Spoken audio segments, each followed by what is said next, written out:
Hello and welcome to day 15 of my 21-day challenge to share a little bit about ceremony and ritual, which I believe leads to inner reverence. And today I want to talk about a little bit about ceremonies we do for ourselves, rituals we create for ourselves.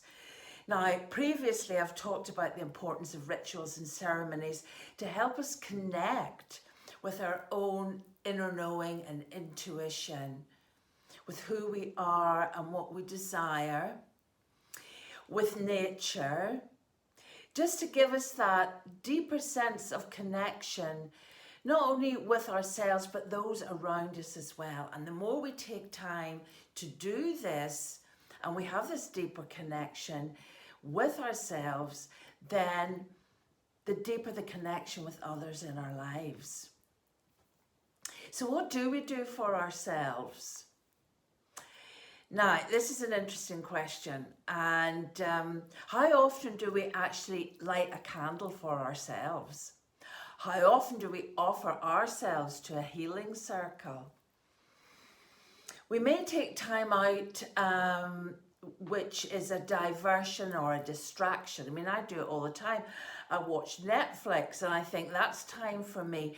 But it's not really mindful, present, sacred time for me.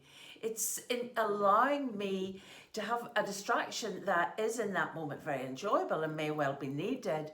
But I'm talking about something that you say to yourself, this time's for me, and this gives me joy, and this brings me home to me.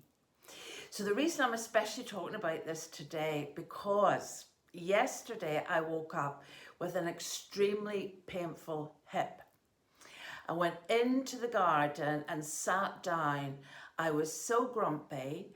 I'd withdrawn.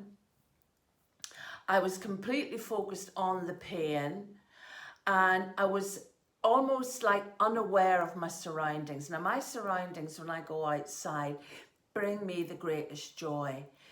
The flowers in bloom, the veg that are growing, the bees that are buzzing around the flowers, the birds.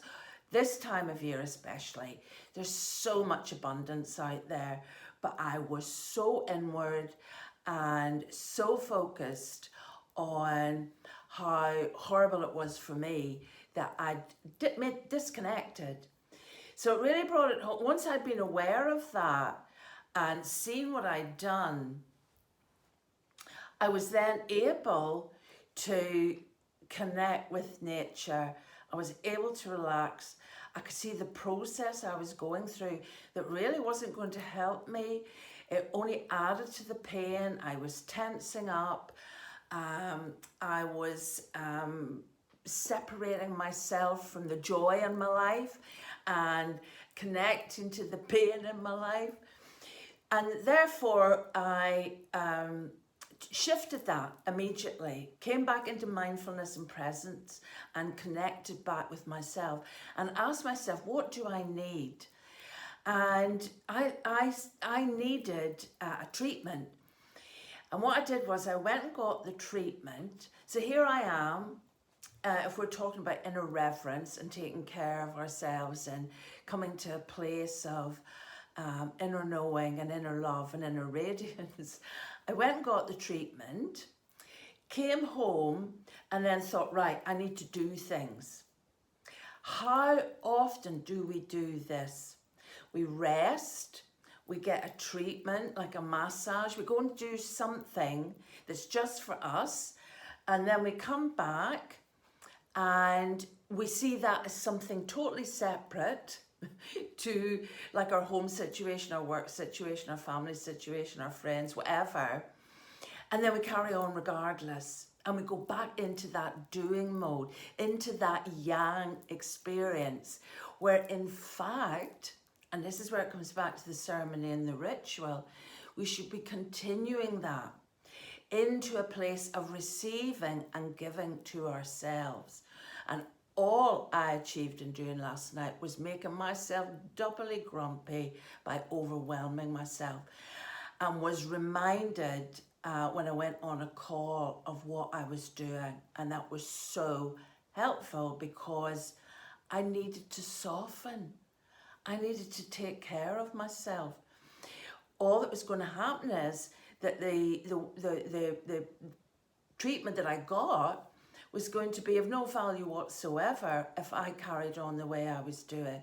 I needed to take care of me, and whatever that meant, I needed to create rituals. I needed to create inner peace. I needed to rest. I needed to respect and honor myself and my body. And I needed to be able to receive.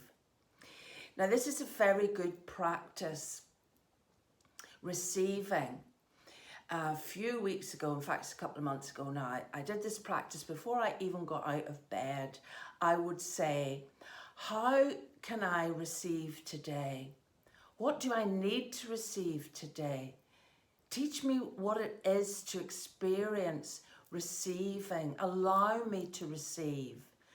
And that's a very different experience than giving, as I don't need to tell you that, but the experience of consciously asking for that, bringing that into my world, giving that attention with intention, really showed me the importance of receiving.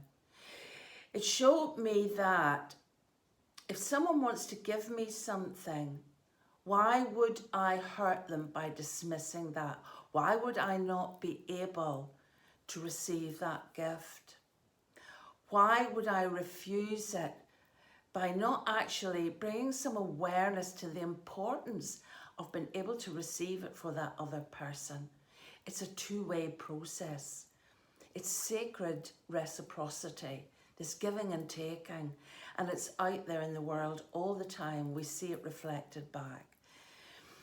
So, some practices that you can put in place for yourself, it's about consciously taking time out and saying, I am going to create this space.